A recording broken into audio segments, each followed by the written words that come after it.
সুপ্রিয় দর্শক মণ্ডলী, আমি এর আগের ভিডিওতে দেখিয়েছি আপনাদেরকে কিভাবে থ্রি পিসে অথবা শাড়িতে এমব্রয়ডারি করানো হয়। এখন দেখাবো সেই এমব্রয়ডারি করা কাপড়গুলো কিভাবে কিউরিং করা হয়, কিউরিং অথবা আয়রন। এই হচ্ছে কিউরিং অথবা আয়রন মেশিন।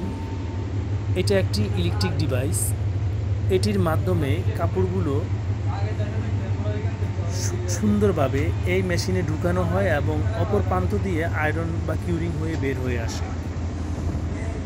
এমব্রয়ডারি কাপড়ের কিউরিং ও ক্লিয়ারিং একটি গুরুত্বপূর্ণ প্রক্রিয়া, যা কাপড়ের মান, স্থায়িত্ব ও চূড়ান্ত সৌন্দর্য নির্ধারণ করে। সুতা সুন্দরভাবে যেন কিউরিংয়ের সাহায্যে চেপে বসে যায়।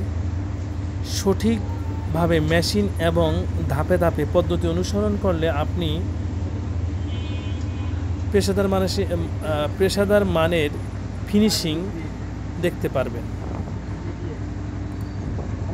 কিউরিং করার জন্য এই মেশিনগুলোতে তাপমাত্রা নির্ধারণ করা হয় কম্পিউটারের মাধ্যমে। নর্মালি এই সমস্ত মেশিনের তাপমাত্রা, এই এমব্রয়ডারি কাপড়গুলোকে তাপমাত্রা দেওয়া হয় 150 ডিগ্রি সেলসিয়াস থেকে 170 ডিগ্রি সেলসিয়াস, যাতে সুতা বা রং স্থায়ী হয়।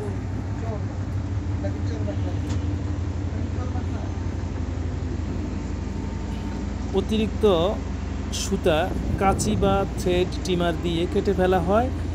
কেটে ফেলার পর এই কিউরিং মেশিনে যখন এই কাপড়টি দেওয়া হয়, তখন কিউরিংয়ের মাধ্যমে, হিটের মাধ্যমে, তাপমাত্রার মাধ্যমে কাপড়গুলোকে সমানভাবে বসিয়ে দেওয়া হয়। সুতোগুলোকে সুন্দরভাবে বসিয়ে দেওয়া হয় যেন কাপড়ের মান, সুতার মান, রং ভালো থাকে। এই জন্য নির্দিষ্ট তাপমাত্রা, কাপড়ের ধরন অনুযায়ী নির্দিষ্ট তাপমাত্রা দেওয়া হয়। এখানে সুতার ধরন অনুযায়ী তাপমাত্রা নির্ধারণ করা হয়, যাতে যেই কাপড়ের যেরকম সুতো আছে সেই তাপমাত্রা সহ্য করতে পারে।